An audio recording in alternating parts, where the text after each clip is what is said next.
চীনের রাজধানী বেইজিং। এই শহরের ঠিক কেন্দ্রস্থলে অবস্থিত চীনের পররাষ্ট্র মন্ত্রণালয়ের সুসজ্জিত প্রেস ব্রিফিং রুম। সেখানে উপচে পড়া ভিড়। বিশ্বের বাঘা বাঘা সংবাদ মাধ্যমের লেন্স তাক করা আছে পোডিয়ামের দিকে। মাইক্রোফোনের সামনে এসে দাঁড়ালেন চীনের পররাষ্ট্র মন্ত্রণালয়ের মুখপাত্র গৌ জিয়াকুন। তার চোখে মুখে কোনো কূটনৈতিক ভনিতা নেই, আছে এক হিমশীতল এবং ইস্পাত কঠিন আত্মবিশ্বাস। তিনি আজ এমন কিছু কথা বলতে যাচ্ছেন যা 1000 কিলোমিটার দূরে নয়াদিল্লির সাউথ ব্লকে আক্ষরিক অর্থেই এক প্রলয়ঙ্কারী ভূমিকম্পের সৃষ্টি করবে। গৌ জিয়াকুন অত্যন্ত শান্ত স্বরে বললেন, তিস্তা নদী নিয়ে পরিকল্পিত সমন্বিত ব্যবস্থাপনা ও পুনরুদ্ধার কার্যক্রম বাংলাদেশের জন্য অত্যন্ত গুরুত্বপূর্ণ একটি উন্নয়ন উদ্যোগ। এই প্রকল্পটি বাস্তবায়নে চীন তার সামর্থ্য অনুযায়ী বাংলাদেশকে প্রয়োজনীয় সহযোগিতা দিতে প্রস্তুত। কথাটি শুনলে হয়তো খুব সাধারণ মনে হতে পারে, কিন্তু আন্তর্জাতিক কূটনীতির দাবার বোর্ডে এই একটি বাক্য হল ড্রাগনের এক গগনবিদারী হুঙ্কার। ভারত বছরের পর বছর ধরে তিস্তার পানি আটকে রেখে বাংলাদেশের উত্তরাঞ্চলকে মরুভূমি বানিয়ে রেখেছিল। তারা পানিও দেবে না, আবার অন্য কাউকে তিস্তা নিয়ে কাজও করতে দেবে না। এটা ছিল তাদের অলিখিত আধিপত্যবাদী ফরমান। কিন্তু আজ বেইজিং সেই ফরমানকে ডাস্টবিনে ছুঁড়ে ফেলে দিল। গৌ জিয়াকুন এখানেই থামলেন না। তিনি এমন একটি বাক্য উচ্চারণ করলেন যা দিল্লির অহংকারের গালে সরাসরি এক চরম চপেটাঘাত। তিনি বললেন, তিস্তা দুই দেশের দ্বিপক্ষীয় সহযোগিতার একটি গুরুত্বপূর্ণ প্রকল্প এবং এই সহযোগিতা কোনো তৃতীয় পক্ষকে লক্ষ্য করে নয়। একই সঙ্গে তিনি জোর দিয়ে বলেন, চীন ও বাংলাদেশের মধ্যকার সহযোগিতা স্বাধীনভাবে পরিচালিত হওয়া উচিত এবং এই ধরনের অংশীদারিত্ব বাইরের কোনো প্রভাব দ্বারা প্রভাবিত হওয়া সমীচীন নয়। তৃতীয় পক্ষ বা বাইরের কোনো প্রভাব, এই শব্দগুলো কার দিকে নির্দেশ করছে এটি বোঝার জন্য কোনো ভূ রাজনৈতিক পণ্ডিত হওয়ার প্রয়োজন নেই। চীন অত্যন্ত পরিষ্কার, রূঢ় এবং তীক্ষ্ণ ভাষায় ভারতকে একটি লাল রেখা টেনে দিল। তারা বুঝিয়ে দিল, ঢাকা এবং বেইজিং এর সম্পর্কের মাঝখানে নাক গলানোর কোনো অধিকার বা ক্ষমতা দিল্লির নেই। বাংলাদেশ এখন আর কারো আজ্ঞাবহ দাস নয় এবং চীনও কারো রক্তচক্ষুকে পাত্তা দেয় না। তিস্তা শুধু একটি নদী নয়, দক্ষিণ এশিয়ার ভূরাজনীতিতে তিস্তা হলো এক ভয়ঙ্কর টাইম বোমা।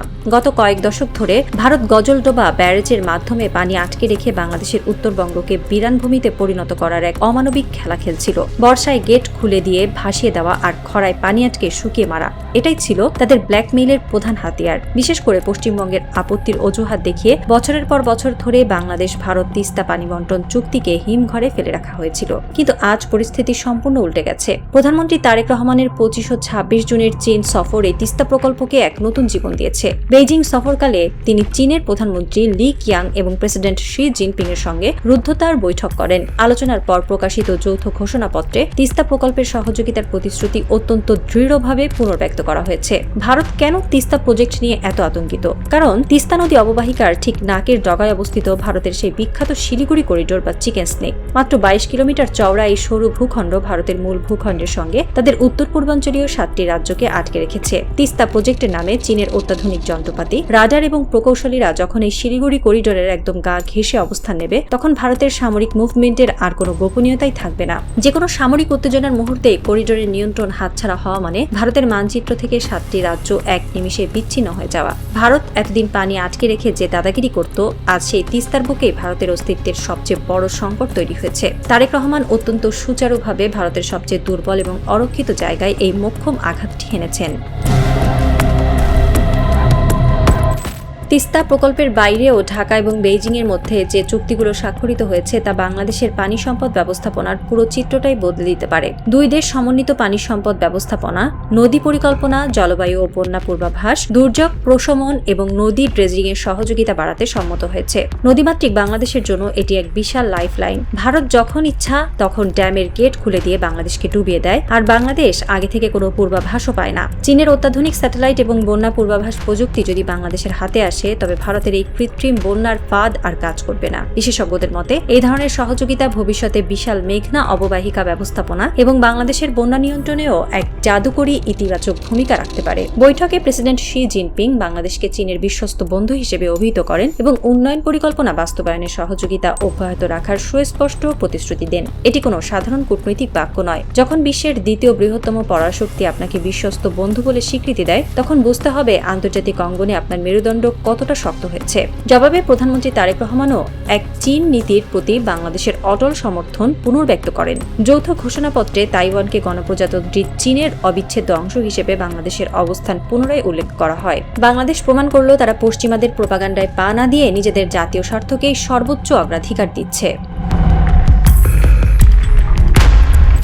মাটি এবং নদীর পর ভারত এবার এক বিশাল অর্থনৈতিক এবং মনস্তাত্ত্বিক ধাক্কা খেতে যাচ্ছে স্বাস্থ্য খাতে। গত 15 বছর ধরে বাংলাদেশের লাখ লাখ রোগী উন্নত চিকিৎসার আশায় ভারতে যেতেন। ভিসা পাওয়ার জন্য মাসের পর মাস অপেক্ষা, দালালদের দৌরাত্ম্য, সীমান্তে অপমান সবকিছু সহ্য করে হাজার হাজার কোটি টাকা তারা ভারতের হাসপাতালগুলোতে দিয়ে আসতেন। ভারতের মেডিকেল ট্যুরিজম বা চিকিৎসা বাণিজ্যের সবচেয়ে বড় সোনার ডিম পাড়া হাঁস ছিল বাংলাদেশ। কিন্তু সাম্প্রতিক সময়ে রাজনৈতিক পট পরিবর্তনের পর ভারত এক জঘন্য ব্ল্যাকমেইলের খেলায় মেতে ওঠে। তারা বাংলাদেশিদের ভিসা দেওয়া প্রায় বন্ধ করে দেয়। তারা ভেবেছিল ভিসা বন্ধ করে দিলে বাংলাদেশের মানুষ চিকিৎসার অভাবে ধুকে ধুকে মরবে এবং বাধ্য হয়ে ঢাকা আবার দিল্লির কাছে মাথা নত করবে। কিন্তু তারা জানতো না বর্তমান সরকার কোনো সাধারণ সরকার নয়। তারা এই ভিসা ব্ল্যাকমেইলের এমন এক মোক্ষম জবাব দিল যা ভারতের শত কোটি ডলারের মেডিকেল ট্যুরিজমকে আক্ষরিক অর্থেই পথে বসিয়ে দেবে। চীন সফরে স্বাস্থ্য খাতে সহযোগিতা বাড়ানোর এক যুগান্তকারী উদ্যোগ নেওয়া হয়েছে। ভারতীয় ভিসা প্রাপ্তিতে জটিলতার প্রেক্ষাপটে বাংলাদেশি রোগীদের জন্য চীনের ইউনান প্রদেশকে বিশ্বমানের চিকিৎসা গন্তব্য হিসেবে গড়ে তোলার পরিকল্পনা সামনে এসেছে। ইউনান প্রদেশ বাংলাদেশের খুব কাছাকাছি। সেখানে রয়েছে চীনের সর্বাধুনিক চিকিৎসা ব্যবস্থা, উন্নত হাসপাতাল এবং রোবোটিক সার্জারির সুবিধা। বাংলাদেশিরা যদি একবার চিকিৎসার জন্য চীনের এই উন্নত এবং সাশ্রয়ী গন্তব্যে যাওয়ার পথ চিনে ফেলে তবে ভারতের হাসপাতালগুলো খা খা করবে। কলকাতার মুকুন্দপুর বা চেন্নাইয়ের হাসপাতালগুলোর সামনে বাংলাদেশি রোগীদের যে বিশাল লাইন থাকতো তা চিরতরে বিলীন হয়ে যাবে। ভারত তাদের ভিসা আটকে রাখার অহংকারের কি চড়া মূল্য দিতে যাচ্ছে তা হয়তো তারা অচিরেই হাড়ে হাড়ে টের পাবে।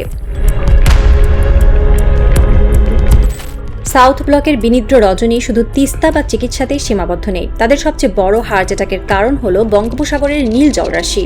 বেল্ট অ্যান্ড রোড ইনিশিয়েটিভের আওতায় অবকাঠামো ও শিল্প খাতে সহযোগিতা জোরদার করার অংশ হিসেবে মোংলা বন্দরের আধুনিকায়ন এবং চট্টগ্রামের চীনা অর্থনৈতিক ও শিল্প অঞ্চল প্রতিষ্ঠার বিষয়ে উভয় দেশ নতুন করে অঙ্গীকার ব্যক্ত করেছে। এছাড়াও শতভাগ পণ্যের শুল্কমুক্ত সুবিধা এবং ব্রিক্স ও এসসিওতে বাংলাদেশের অংশগ্রহণের আগ্রহকে স্বাগত জানিয়েছে বেইজিং। মোংলা বন্দরের পাশে একটি বিশাল অর্থনৈতিক অঞ্চল গড়ে তোলার বিষয়টি চূড়ান্ত হয়েছে।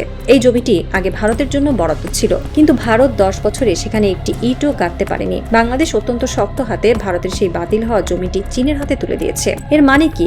এর মানে হলো বঙ্গোপসাগরে ভারতের একচেটিয়া আধিপত্যের কফিনে শেষ পেরেক ঠুকে দেওয়া। চীনের পণ্য, জাহাজ এবং কার্গো এখন সরাসরি মোংলা বন্দরে আসবে। ভারত এতদিন বাংলাদেশকে তাদের পেছনের উঠোন ভেবে ইচ্ছে মতো ছড়ি ঘুরিয়েছে, কিন্তু ঢাকা আজ প্রমাণ করে দিল আমাদের মাটি এবং আমাদের সমুদ্র বন্দর সম্পূর্ণ আমাদের নিয়ন্ত্রণে। যে আমাদের অর্থনীতিকে সর্বোচ্চ মূল্যায়ন করবে আমরা তাকেই জায়গা দেব।